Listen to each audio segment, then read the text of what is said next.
In 2054 on planet Niflheim, Mickey wakes up covered in frost inside a deep crevasse. At that moment he sees a ship and calls for his friend Timo, who is surprised to see Mickey alive. However, when Timo comes out, he only grabs Mickey's flamethrower and says it's not worth saving Mickey too since he'll die soon anyway. This Mickey is a clone, the 17th to be exact. Every time he dies, the company he works for just prints another body. His memories are uploaded to a computer every week and injected into the new body when it's printed. That way he doesn't have gaps in his memory. It's become such a normal part of the science department's routine that they barely pay attention to Mickey during the process.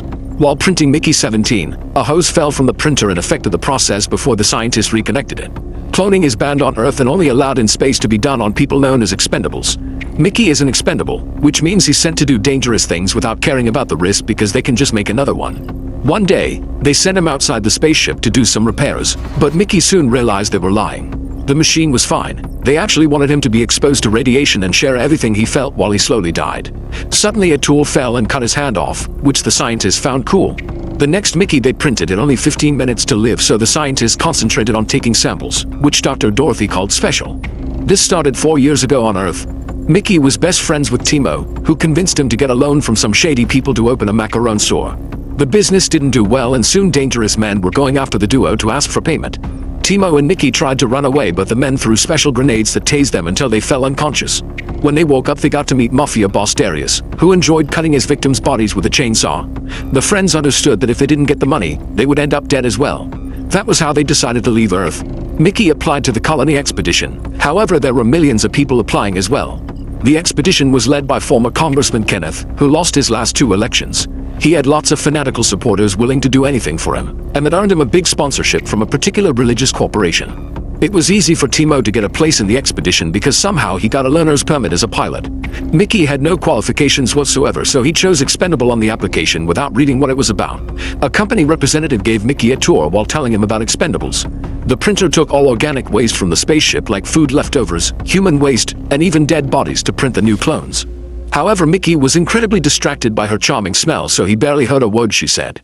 The lady got rid of the zit on his forehead so it wouldn't be there on every copy before sending Mickey into the machine for the initial scan. Then she did a backup of his memories, which were stored in a brick. He was injected with a special solution that stimulated his old memories, causing Mickey to remember his mother's death. During their car ride, little Mickey pressed a red button and the vehicle crashed. Reliving this memory caused him to have a breakdown. The lady brought him a gun and asked him to self-delete as proof of his faith in the system because he needed to get used to dying. Mickey didn't dare to do it, so she pressed the trigger, but nothing happened. Afterward, the spaceship took off and Mickey had to get used to the new life among the crew. The food was awful and everyone was strictly rationed. If they tried to take more, an alarm would make them drop it. During the crew's first lunch break, Kenneth showed up with his wife Yellow, an assistant sent by the church. It was clear that Kenneth wasn't that smart and he was being used by Yellow and the church as a puppet for their means. Most crew members were big fans and very excited to see him, but a few people stayed calm. That was when Mickey saw security agent Nasha and instantly fell in love with her. Nasha invited him to her table, so Mickey joined her. She shared her food with him and they immediately bonded. At the same time, Kenneth made a big speech about their mission to arrive on another planet to start their own society. Because rations would be limited until such a colony could be established, Kenneth didn't want them to waste more calories than necessary, so he banned all naughty intercourse. This wasn't well received by people, so he assured them that once they reached a planet, he would launch an intercourse encouragement campaign. His fans saw him as a hero, but Nasha and Mickey didn't care about this rule and started to get dirty in secret. In their free time, they would plan their positions and assign them numbers to reenact them later. Crew members always insisted on asking Mickey what dying was like, making him uncomfortable. One day Nasha threatened to shoot them so they could find out. This caused a fight in the cafeteria and security made them all spend the night in a cage. Mickey also got his rations cut by half. When women like Kai and Jennifer tried to sit near Mickey to befriend him, Nasha would quickly cut in to remind them he was taken. Eventually the ship reached Niflheim and scientists sent Mickey out without a helmet to gather all the virus in the area. Mickey immediately felt sick and died, but his experiment was repeated several times to try to find a vaccine. One time Mickey was still alive inside the body bag and the scientists noticed, but they threw him into the cycler anyway. Thanks to Mickey's 12 to 16, a vaccine was found and humans could visit the planet without needing a mask.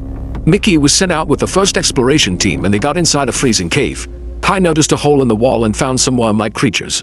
One of them tried jumping on her, and when she started to run, the little alien grabbed her leg. A team member opened fire and scared all the aliens away. Then the group started to make their way out, but Jennifer froze when she heard a creature above her. She opened fire at it and broke the ice, which crumbled and crushed her to death. Later at the spaceship, Kenneth yells at Mickey for not dying instead of Jennifer since he was made for that. He also saw footage of the creatures and named them creepers. Mickey's rations were halved again and his shift was doubled. They sent him out to get creeper samples and Timo would fly by to drop him food. One afternoon, Mickey stepped on some thin ice that broke and caused him to fall into the crevasse. After Timo leaves, a huge creeper finds Mickey and begins dragging him away. All the babies soon surround him and nibble his fingers playfully. The mother creeper drags him out of the crevasse and makes some noises at him that Mickey repeats. He stares at the creatures and concludes clones are so disgusting that not even aliens want to eat them. Then Mickey sees a company truck passing by. He tries yelling for help, but they don't hear him. So Mickey runs until he manages to climb on the top of the vehicle. When he returns to the ship, Mickey goes to his room and lays down on his bed, only to discover that Mickey 18 has already been printed and is there too. 17 freaks out because multiples are illegal, and 18 throws a weight at him to knock him out. The issue with multiples started back on Earth when the cloning method was discovered. The ethics committee was worried about the abuse of cloning, especially since a member of the science team named Alan was suspected to be a sociopath. A witness identified him as the man behind all the deaths of homeless men in the city, but Alan had a perfect alibi. Eventually, the cops got permission to raid Alan's home and discovered he secretly cloned himself to do the crimes and have an alibi at the same time. While those two Alans were being interrogated, a third Alan was still murdering hobos on the streets. That Alan was caught too, and there was a big debate on how to apply the law to that unique situation. The church spoke against multiples, saying the same soul should only have one body. However, the science team thought it'd be a waste not to find applications for this technology. Kenneth joined the debate by explaining he believed printed bodies were a sin, but they could use them for the greater good. That was how he introduced the expendable program, proposing a law that would keep only one expendable per planet and promising to kill every clone if multiples ever happened. In the present, 17 wakes up to discover 18 is moving him inside a cart. He remembers that Nasha told him each Mickey was slightly different, and 18 appears to be more violent. When they make it to the cycler room, 17 tries to attack 18 from behind, but 18 sees him and starts beating him up. 17 is pushed against the cycler hole and offers a deal. They could split their shifts and take turns dying. 18 realizes 17 is afraid to die and doesn't understand why, since he's already died many times. Although 17 gives a moving speech about them being different, 18 tries to push him in anyway. The moment is interrupted when they hear someone approaching and both Mickeys run to hide. It's Timo, who is secretly selling a recreational chemical known as oxyofol to other crew members. After the buyer leaves, 18 comes out and starts beating Timo up for ruining his life with a business idea. He pushes Timo into the cycler, but before he can kill him, 17 tackles him. Then 17 tries to save his friend, only for 18 to pull him away.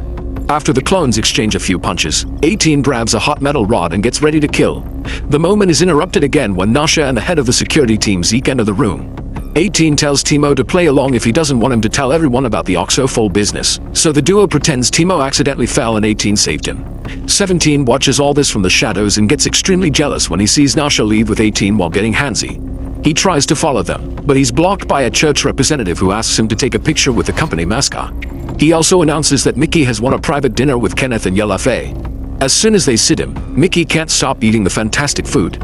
After Kenneth apologizes for his reaction to Jennifer's death, Kai also joins the dinner. The couple apologizes to her for Jennifer's death and tells her about their future plan. They want the colony to be pure blood only, and Kai fits that description, so they want her to make babies. Other colonies use chips in inseminated baby embryos, but they don't approve of that method. Suddenly, Mickey throws up all over the floor and the science team immediately rushes into the room. They notice the rash appearing on Mickey's neck and conclude the experimental growth hormone on the meat has caused this. The science team has been developing a special medicine and they inject Mickey with it, but he just stumbles around until he collapses in unbearable pain. Kenneth thinks it'd be more humane to kill him, and Yella Faye moves her carpet to avoid bloodstains.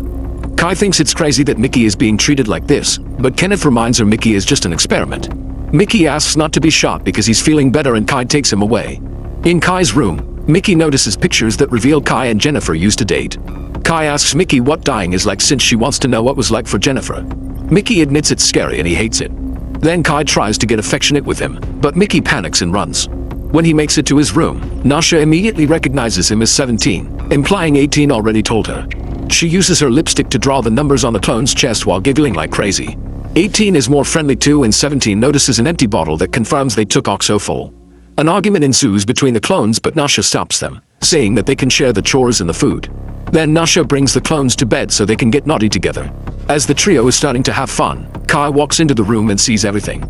Without saying a word, she walks out and Nasha runs after her. The clones watch TV, which is just Kenneth talking to his scientists on a ridiculous talk show. 18 throws his drink at the screen. growing angrier as 17 tells him what happened during dinner.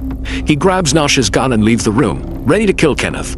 Meanwhile, Nasha reaches Kai, who wants to report the multiples because they're illegal. Kai explains she can be silenced if Nasha agrees to give her a Mickey, but Nasha freaks out, saying Mickey isn't a toy to be shared around. Their argument is interrupted when 18 runs by and 17 comes after him, telling the women that 18 has a gun. At the cafeteria, a laser machine is cutting a huge rock in half to reveal the black diamond inside. 18 hides in the crowd and gets ready to shoot, only to be tackled by a Kenneth fan. At that same time, a creeper comes out of the rock and everyone panics. People begin running while Kenneth climbs on a table to shout orders about sterilization and capturing the monster alive. The scientists put on hazmat suits and start running after the creeper to no avail. Kenneth then sees 17 entering the room and tells him to join the chase.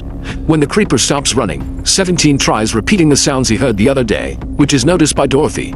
In the meantime, 18 recovers the gun and opens fire, only to get tackled by 17 and Nasha. The bullet scratches Kenneth's cheek and makes a hole in the diamond. When Kenneth tries to complain about multiples, a second creeper comes out and attaches itself to Kenneth's face. Kai and the other guards open fire and shoot the creeper until there's only goo left while the scientists capture the first creature. The baby's cries are heard by the big mother in the crevasse. Minutes later, Nasha and the clones are locked up in the cages.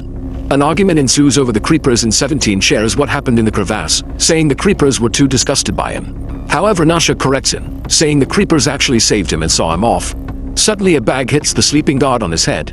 It turns out to be Timo, who sneaks in without trouble because the guard is his client. Timo shows 17 a letter he found on his door, which reveals that Darius' men have followed them to space. Darius is willing to forget about the money if Timo sends him a video of Mickey being cut into pieces with a chainsaw. While the guard sets up the camera, Timo cries and asks 17 to save him since he's going to die anyway. Since Kai calls Timo out for his dramatics, Timo stops begging and tells the guard to tase 17. 18 tells Timo he should take him instead of 17 because he has a higher pain tolerance, but first he asks for some oxofol. When the guard gets closer to give him his, 18 grabs his wrist and hits his head against the bars. At the same time, Nasha steals his gun and tases Timo down. Then she takes the guard's keys to escape the cell and grab the chainsaw, getting ready to kill Timo. At that moment, they're found by Zeke and everyone gets arrested again. While the group is moved through the quarters, 17 realizes Nasha always protected him, like the time she asked for a hazmat suit so she could comfort him through a very toxic experiment. When the group reaches the front windows, they discover that all the creepers are now surrounding the spaceship.